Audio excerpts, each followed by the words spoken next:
మనందరికీ ఎంతో ఇష్టమైన హీరో సూర్య.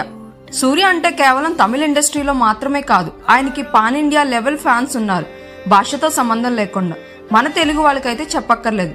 సెలబ్రిటీస్ కి సైతం ఆయన అంటే ఎంతో ఇష్టం. సూర్య చేసిన గజనీ, ఆకాశమే నీ హద్దురా, సింగం 3 సీజన్స్ మనందరికీ ఎంతో ఫేవరెట్. 3 సార్లు తమిళనాడు నేషనల్ అవార్డ్స్, 4 సార్లు ఫిలింఫేర్ అవార్డ్స్, ఒక నంది అవార్డ్, ఒక నేషనల్ అవార్డు కూడా వచ్చింది. కళ్లతోనే యాక్ట్ చేయగల ఒక గొప్ప యాక్టర్ మన సూర్య గారు. సూర్య ఒక విలక్షణమైన నటుడు మాత్రమే కాదు, తనలో ఒక గొప్ప సేవ చేసే గుణం కూడా ఉంది. 2006లో తాను స్టార్ట్ చేసిన అగరం ఫౌండేషన్ ద్వారా 8,000 మంది స్టూడెంట్స్ గ్రాడ్యుయేట్స్ అయ్యారు. అందులో డాక్టర్స్, ఇంజనీర్స్ కూడా ఉన్నారు. ఆయన చేసిన సేవకు గాను యూనిసెఫ్ అవార్డ్స్ కూడా వచ్చాయి. రీసెంట్ గా ఈ అగరం ఫౌండేషన్ 15 సంవత్సరాలు కంప్లీట్ చేసుకుంది. ఎవరికైనా డబ్బు, తిండి దానం చేస్తే అవి ఆ రోజు వరకే ఉంటాయి.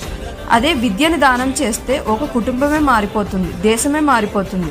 కేవలం ఇవి మాత్రమే కాదు, ఎన్విరాన్మెంట్ లో భాగంగా చెట్లు నాటడం, ఫౌండేషన్ ద్వారా జాబ్ ఫైర్స్ కండక్ట్ చేయడం, సొసైటీకి ఉపయోగపడే ఆయన స్టోరీ సెలక్షన్, కోవిడ్ టైంలో మెడికల్ ఎక్విప్మెంట్ కూడా ప్రొవైడ్ చేశారు. సూర్య నిర్వహిస్తున్న 2D ఎంటర్టైన్మెంట్స్ అనే చిత్ర నిర్మాణ సంస్థ ద్వారా ఎంతో మందికి ఉపాధి కల్పిస్తూ గొప్ప సినిమాలు ప్రొడ్యూస్ చేస్తున్నారు. గొప్ప పనులు చేయాలంటే ఒక రాజకీయ నాయకుడే కానక్కర్లేదు, గొప్ప మనసు ఉంటే చాలని ఆయన ప్రూవ్ చేశారు. హ్యాట్స్ ఆఫ్ టు సూర్య. ఒక సూర్య ఫ్యాన్ గా నాకు చాలా గర్వంగా ఉంది. ఈ వీడియో మీకు ఎలా అనిపించిందో కామెంట్ చేయండి.